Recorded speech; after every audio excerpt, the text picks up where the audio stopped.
and qur rabbirhamhuma kama rabbayani saghira, and lower to them the wing of humility out of mercy and say, my Lord, have mercy on them as they brought me up when I was little.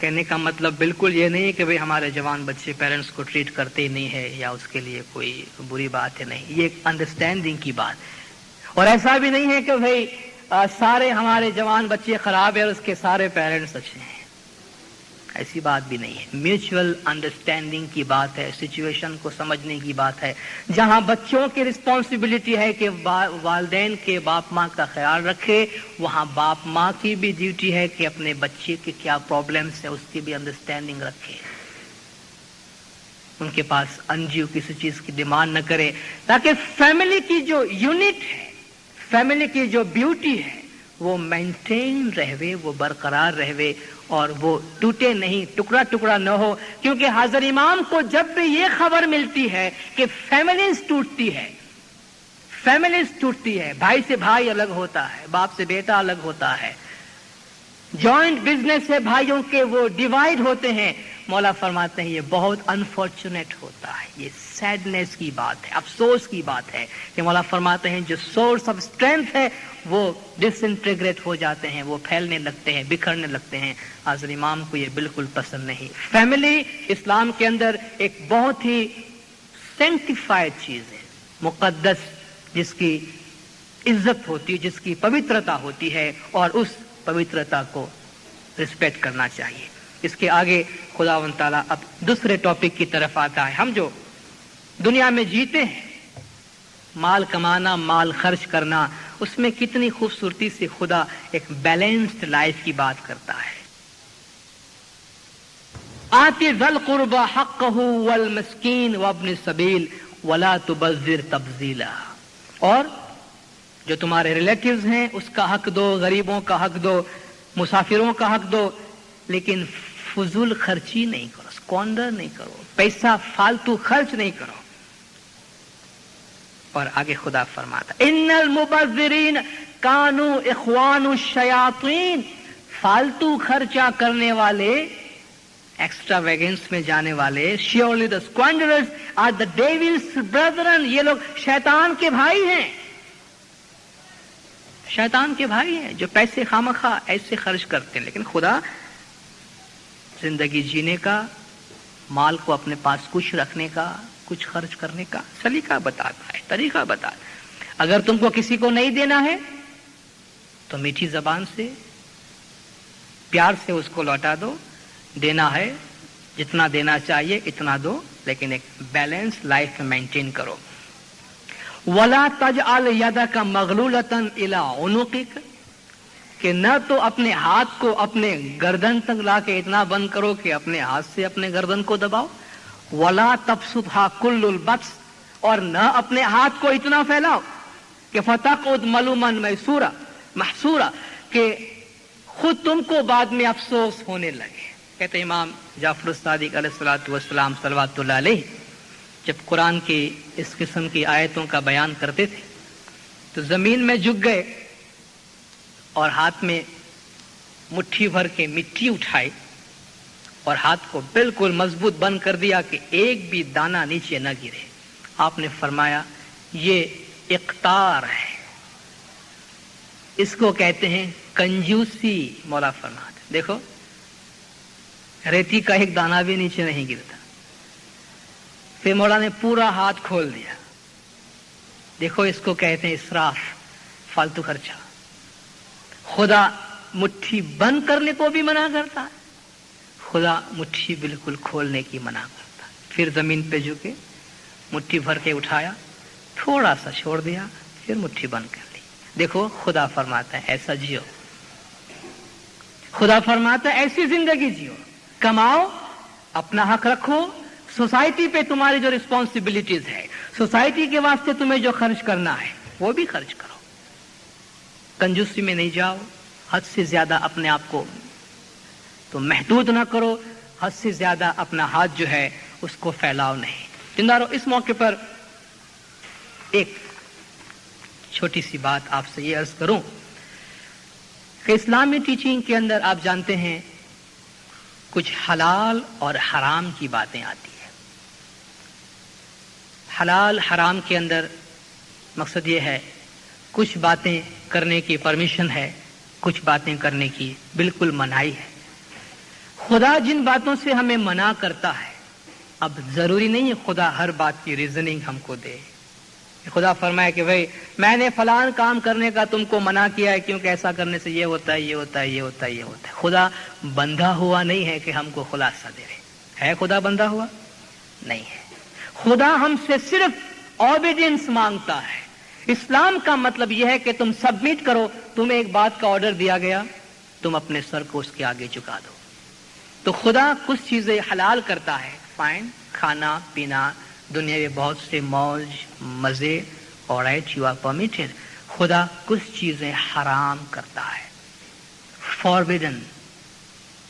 ہو سکتا ہے کہ ہمیں وہ باتیں سمجھ میں نہ آئے، لیکن جو باتیں خدا ہمیں منع کرتا ہے، اگر ہم ایک اچھے مسلم کی حیثیت سے رہنا چاہتے ہیں تو ان حرام چیزوں سے دور رہنا چاہیے. آپ اچھی طرح جانتے ہیں اسلام کے اندر حرم علیکم المیتۃ والدم ولحم الخنزیر، حرام کیا گیا تمہارے واسطے مردال، بلڈ اور سور کا گوشت. سوائن، سور، پورک، ہیم، اس کا گوشت اسلام میں حرام ہے. آپ نے سنا ہے کہ شراب، الکوہل بھی حرام ہے. الکوہل سے 1 ڈگری زیادہ سور کا گوشت حرام ہے. اس کے بہت انٹرپریٹیشنز نکلے ہیں کیوں حرام ہے. میں بھی خدا نے جس کوز سے حرام کیا ہوگا شاید قیامت تک انسان اس کو نہ سمجھ سکے، لیکن ہر آدمی اپنے طور پہ انٹرپریٹ کرنے کی کوشش کرتا ہے. خدا نے صرف ایک ہی ریزن دی ہے کہ یہ ناپاک ہے. اور آپ جانتے ہیں پورے اسلامک اعمال جو خدا ہمیں کرنے کو کہتا ہے اور جو نہ کرنے کو کہتا ہے، ان سب کا اگر آپ جسٹ نکالیں کہ بھئی ایک بچہ اسکول سے لے کے یونیورسٹی تک پڑھتا ہے تو سارے ایجوکیشن کا ایک اینڈ ریزلٹ آتا ہے کہ بھئی یہ بچہ جو ہے وہ فلان سبجیکٹ کے اندر فلان ڈگری لیتا ہے. 1000 قسم کے سبجیکٹ اور 50 کتاب پڑھنے کے بعد وہ اینڈ ریزلٹ ہے کہ وہ اس اسٹیج پہ پہنچا. اسی طرح اسلام کے اندر خدا کہتا ہے یہ کرو، یہ کرو، یہ کرو، یہ نہ کرو، نہ کرو، نہ کرو. ان سب کا ایک اینڈ ریزلٹ ہے اور وہ ہے تقویٰ، پائٹی، پیوریفیکیشن. اور اس میں یہ چیز بھی آتی. خدا فرماتا ہے میں تم کو سور کا گوشت کھانے کے اس لیے منع کرتا ہوں کہ وہ ناپاک ہے، اور اسلام جو تمہیں پاک کرنے کی کوشش کرتا ہے اس کے راستے میں یہ سور کا گوشت بھی تمہارے لیے رکاوٹ بنتی ہے، اس لیے تمہیں یہ نہیں کھانے کو کہا گیا. اس سوسائٹی میں ہم رہتے ہیں جہاں اس چیز کا بہت اوپن یوز ہے. ہمیں اپنے آپ کو بہت سنبھالنے کی ضرورت ہے. کیا اسٹیپ لینا، کس طرح سنبھالنا، کس طرح بچنا، آپ مجھ سے زیادہ اچھی طرح جانتے ہیں کیونکہ آپ اس سوسائٹی کے اندر رہتے ہیں. اسی طرح اسلام الکوہل، شراب کی منائی کرتا ہے. خدا فرماتا ہے کہ یہ شیطان کا عمل ہے. شیطان اس سے تمہارے بیچ میں دشمنی پیدا کرتا ہے، تمہاری زندگی سے برکت چلی جاتی ہے. ایک اور بات دینداروں، ڈیو ریسپیکٹ ہمارے تمام دیندار بھائیوں بہنوں کی طرف، لیکن تھوڑا سا اشارتاً مجھے یہ سبجیکٹ آپ کے پاس مینشن کرنا پڑتا ہے کیونکہ ویسٹ میں یہاں کی سوسائٹی کی وجہ سے اس کا مس یوز بہت ہوتا ہے اور لوگ بڑی اس کی آزادی لیتے ہیں. اور میں وہ آیت آپ کے سامنے پڑھتا ہوں، وَلَا تَقْرَبُوا الزِّنَا إِنَّهُ كَانَ فَاحِشَةً وَسَاءَ سَبِيلًا and go not nigh to fornication. Surely it is an obscenity and evil is the way.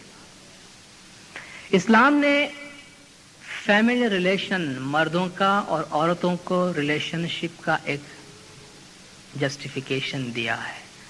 اس کو راستہ بتایا ہے، لائن بتایا کہ یہ ریلیشنز کہاں تک جسٹیفائڈ ہے اور یہ ریلیشنز کہاں پہ نہیں ہونا چاہیے. بدقسمتی سے یہ ایسی سوسائٹی ہے، آپ جانتے ہیں کہ جہاں ایکسٹرا میریٹل، پری میریٹل ریلیشنز جو باہر ہوتے ہیں وہ بہت زیادہ ہے سوسائٹی کے اندر. اس کا اثر پڑنا قدرتی ہے، لیکن اس کے لیے اپنے آپ کو سنبھالنا بہت ضروری ہے. اس کو خدا کے واسطے اس کو لبرٹی اور انڈیپینڈنس کا نام نہیں دینا. یہ لبرٹی نہیں ہے، یہ انڈیپینڈنس نہیں ہے، یہ فریڈم نہیں ہے. خدا فرماتا ہے کہ یہ فحش ہے، یہ برا راستہ ہے، بری چیز ہے. اس ریلیشن شپ کی طرف, اس راستے کی طرف کبھی کوئی نہ جائے, کیونکہ آپ اچھی طرح جانتے ہیں خدا نہ خواستہ اگر اس راستے کی طرف کوئی بھی گیا ہے اس کی زندگی میں سوائے تباہی کے اور کچھ بھی نہیں آتا. اسلام جو اسٹرکچر بنایا ہے فیملی کا, اسلام جو اسٹرکچر بنایا ہے فیملی ریلیشن کا, مردوں اور عورتوں کے ریلیشن شپ کا, اس میں قدرت کی اپنی ول ہے, قدرت کی اپنی وش ہے. اس لیے خدا ایک لائن ڈرا کرتا ہے, اور لائن ڈرا کر کے خدا کیا بولتا ہے؟